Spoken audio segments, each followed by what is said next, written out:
A long time ago in a land far away, Adam and Eve were walking in the garden. And what they were wearing was robes of light. Now, if you look at kids' books or adult books of Adam and Eve, a lot of times they're not really wearing anything. There's always these strategic bushes and branches covering them up.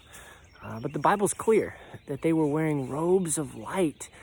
And the Bible's also clear that when they ate that forbidden fruit and separated themselves from God, when they stopped trusting in Him and disobeyed, those robes of light vanished. And then they were naked. And then they were ashamed. And then they felt cold and alone. Yesterday I was reading Romans, and Paul is talking to the Romans, and he says, clothe yourselves with God. Put on Jesus. And that seems like such a Christian cliche, like, yes, just put on the Lord. And I was praying about it and asking God, what does that even mean? And, the first thing I kind of thought of was when we love other people, we put on Jesus. So when I love my daughter and my wife, and when I'm kind and selfless, then I'm putting on Jesus. But then I felt God say, just look at what you're wearing. And I was wearing this nice warm hoodie. And God said, what would happen if you took off this hoodie? And I was like, man, I'd get cold. I'd feel chilled. And he's like, what if the sun was out and it was really hot? What would happen if you weren't wearing clothes? And I'm a white boy, so I would get sunburned. And he said, what would happen if you were around other people and you weren't wearing other clothes? And it's like, I'd feel really embarrassed and ashamed. And he's like, that's what happens when you're not wearing me. You get cold and hateful and stressed.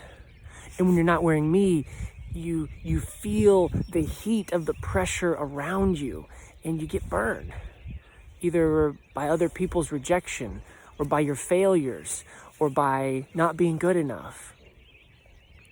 Or you become embarrassed because you didn't do the right thing or you didn't get the right result.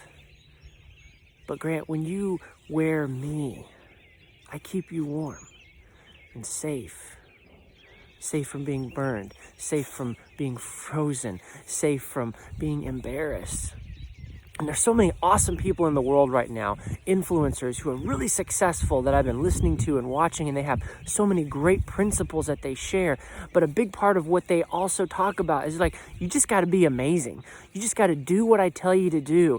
If you do this, you won't care about getting too cold or too hot or too embarrassed. You just got to be amazing. And I'm a perfectionist, so I'm really hard on myself. And that's made me really, really stressed. And then when I realized, I just need to put on Jesus, trust in Him, then that makes me feel safe. And this is a time where a lot of people aren't feeling safe. And I wonder how we would feel if we just put on Jesus, if we trusted Him in the virus and in the quarantine and in whatever we're walking through right now. Maybe that's what it means to walk with God. Maybe when Jesus comes back, and I think He's coming back soon, when He comes back, we won't wear clothes. We'll get those robes of light again. And those robes of light will be visual, physical things we can see and feel that represent what it means to wear Jesus. To not be afraid of the cold or the heat or the shame. And so my prayer for you today is wherever you are and whatever heat or cold or shame you're facing, that you will realize all you have to do is put on Jesus. And that trust will melt that other stuff away. God bless.